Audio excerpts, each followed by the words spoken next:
sobre un tema que pueda ser objeto de análisis en el programa de doctorado. El tema que he escogido, que está muy en conexión con mi tesis doctoral, es la descentralización territorial en el marco de la comunidad andina, en el marco del proceso de integración andina. El objetivo de la temática, el objetivo de estas 2 horas en las que voy a dedicar en esta charla, va a ser analizar cuál es la incidencia del proceso andino de integración en la descentralización territorial y cuál es la incidencia de la descentralización territorial en el marco del proceso andino de integración, desde una perspectiva netamente política y desde una perspectiva netamente jurídica. ¿Por qué hago la claridad? Porque si ustedes revisan la mayoría de los manuscritos en el marco de la comunidad andina, la mayoría de los análisis que se han hecho se hacen desde la perspectiva netamente económica. No se hacen desde la perspectiva política y jurídica, porque se entiende que un proceso de integración, por regla general, tiene su énfasis desde la perspectiva económica. Con lo cual, el análisis va desde otra perspectiva, desde la perspectiva jurídica y desde la perspectiva política. Pero para entrar en el fondo de la temática es indispensable poder entender, es importante entender los sujetos que participan en esta temática, poderlos por lo menos contextualizar.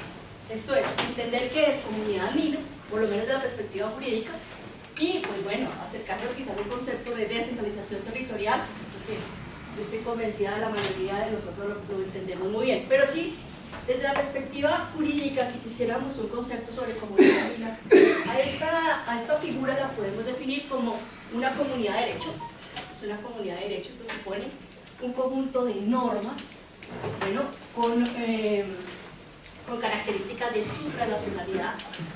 Bueno, son normas supraconstitucionales, ello supone por parte de los países miembros que lo conforman que estas normas deben de tener aplicación directa e inmediata frente a todos los problemas jurídicos que en un momento dado puedan evidenciarse por parte de operadores jurídicos. Valga la pena notar que el único proceso de integración respecto del cual pertenece Colombia es la CAF. Bueno, en Sudamérica solamente existen 2 procesos de integración absolutamente consolidados, que son Mercosur y Comunidad Andina. El fenómeno de la UNASUR, que quede claro, es simplemente un foro de carácter político que aún ni siquiera ha sido considerado, por lo menos jurídica y políticamente, como un proceso de integración. Y que Colombia solamente pertenece a la comunidad andina.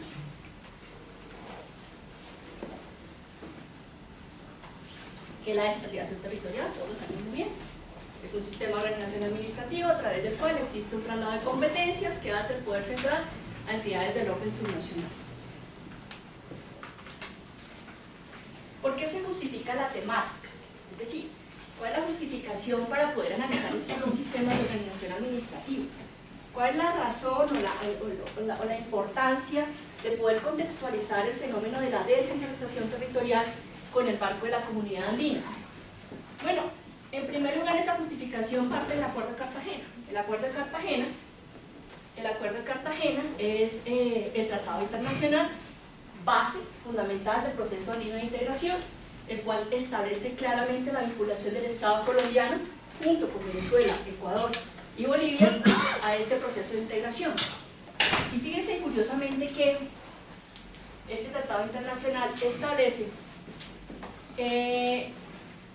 consolida el derecho comunitario andino en el marco de todos los países miembros de la CAF. Bueno, y como consecuencia del Tratado de Acuerdo Internacional, este organismo internacional ha venido emitiendo una serie de decisiones y de resoluciones que están muy en conexión con servicios públicos esenciales. Es decir, con muchas competencias que en principio tienen que adelantar las entidades territoriales colombianas, concretamente los municipios.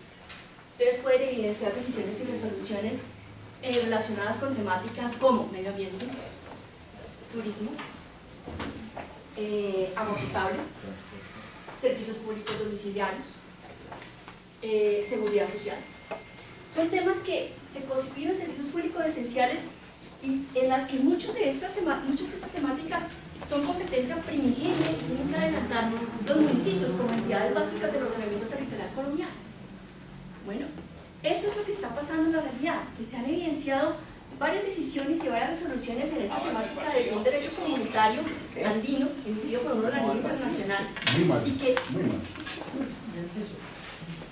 y que en la vida práctica y que en el marco del Estado colombiano muchas veces no se han podido analizar o evidenciar la incidencia de esas decisiones en el marco legal, en el ordenamiento legal, desde el marco del ordenamiento político colombiano. Allí es donde se justifica la hora de la temática. ¿Qué pasa con la eficacia de esas decisiones y resoluciones que, a pesar de tener las características propias del derecho comunitario, esto es, decisiones que tienen un plus de supranacionalidad, supraconstitucionalidad, muchas veces pasan por alto y muchas veces no producen los efectos deseados en el marco del ordenamiento jurídico interno? Insisto, a pesar de la característica de supraconstitucionalidad y de supranacionalidad propia del derecho comunitario. Una segunda justificación a la temática se evidencia porque el proceso andino de integración permite, esto lo ha reiterado la doctrina de una manera pues relevante, el proceso andino de integración permite que la descentralización territorial empiece a vincularse frente al fenómeno de la globalización. La descentralización territorial hoy por hoy no puede quedarse en el marco territorial, bueno, del Estado colombiano. Tiene que empezar a enmarcarse con las condiciones que genera en realidad un fenómeno globalizante como es el que está en este momento asumiendo los estados de todo el globo terráqueo, y en especial estados en desarrollo como los estados andinos. Una tercera justificación para el análisis de la temática, la crisis. Si ustedes evidencian, no es un secreto, que gran parte de la doctrina critica la descentralización territorial. Bueno, y le ha evidenciado varios obstáculos, varias deficiencias, que inclusive han llegado a afirmar que la descentralización territorial en realidad no existe en el Estado colombiano. Esa misma situación pasa en el proceso andino de integración. Para nadie es un secreto que existe una crítica fuerte por parte de la comunidad andina en el sentido de que, a la fecha, no produce en realidad la finalidad por la cual fue creado en el Acuerdo de Cartagena. Pero fíjense ustedes que la crisis de ambos fenómenos son de orden político y de orden jurídico, más que de carácter económico. Bueno, eso para que lo tengamos muy en cuenta. Fíjense ustedes que a pesar de ser dos fenómenos que tienen características muy similares, dos fenómenos en donde se evidencia un traslado de competencias. Bueno, recuerden ustedes que en el marco de la comunidad andina, al igual que en la descentralización territorial, hay un traslado de competencias que hace el Estado colombiano a un organismo internacional, en este caso CAN, para que la CAN la ejecute. Igual, traslado de competencia muy similar al de la descentralización territorial colombiana. Fíjense que a pesar de estar en dos fenómenos con características más o menos similares, la crisis en realidad de ambos fenómenos obedece fundamentalmente a aspectos de orden político y jurídico más que económico. Y es allí en donde parte de la doctrina ha considerado que en la medida en que se puedan suplir o lograr propuestas de solución a esa crisis política y jurídica, podría beneficiarse económicamente, bueno, tanto la descentralización territorial como la comunidad andina. Aprovechar los beneficios económicos de la descentralización territorial y de la comunidad andina. Esa característica tan homogénea de ambos sistemas de organización administrativo permite en un momento dado analizar las dos figuras para crear propuestas de solución políticas y jurídicas que permitan el funcionamiento paralelo y coordinado de ambos sistemas de organización.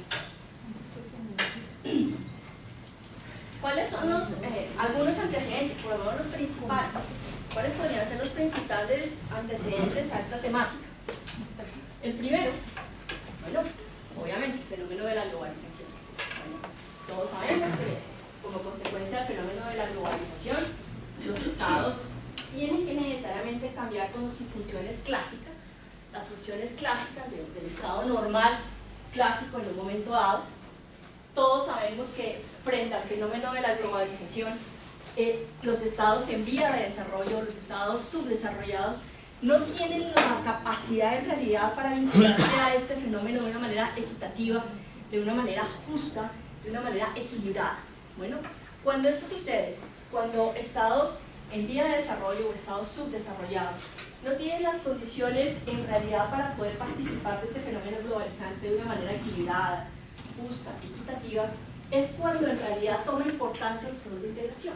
Es cuando en realidad fenómenos de integración como Unión Europea, como en este caso Comunidad Andina, empieza a tomar importancia, porque son organismos internacionales que le pueden hacer jaque al fenómeno de la globalización y que van a permitir en un momento dado contextualizar a los estados, en este caso a los estados andinos, frente al fenómeno globalizante. Lo que acabo de decir no supone que el Estado tenga que desaparecer. El fenómeno de la globalización, bueno, ni tampoco el proceso de integración andino supone una desaparición del Consejo de Estado. Eso quiero que quede muy claro. Lo que sucede en realidad es que el Estado hoy por los fenómenos que están sucediendo, globalización, mundialización, internacionalización, es indispensable que se acople a esa realidad. Y acoplarse a esa realidad supone indiscutiblemente cambiar, modificar, contextualizar, adecuarse a esa realidad, lo que supone contextualizar de mejor manera sus funciones, de mejor manera sus competencias. Otro antecedente importante lo encontramos en la Carta Política del año 91. Fíjense ustedes que la Carta Política del año 91, desde el mismo preámbulo de la Constitución, establece como meta del Estado colombiano la necesidad de promover la integración, y la integración andina en especial. Desde el mismo preámbulo de la Constitución, fíjense que tenemos ya un antecedente sobre este fenómeno de la comunidad andina. Y ese preámbulo, fíjense ustedes que es reiterado en el artículo 9 de la Constitución. El artículo 9 de la Constitución establece claramente que la política de relaciones internacionales del Estado colombiano tiene que estar enmarcada también por el proceso de integración andino. Entonces fíjense ustedes que desde la misma Carta Política se dijo, o se dio a entender la importancia en realidad de lo que suponía el proceso de integración, previendo el constituyente del año 91 lo que iba a suceder hacia el futuro. ¿Por qué la relevancia del tema? La primera y la fundamental. A la descentralización territorial, como todos sabemos, se le ha asignado una gran cantidad de competencias, una gran cantidad de funciones, una gran cantidad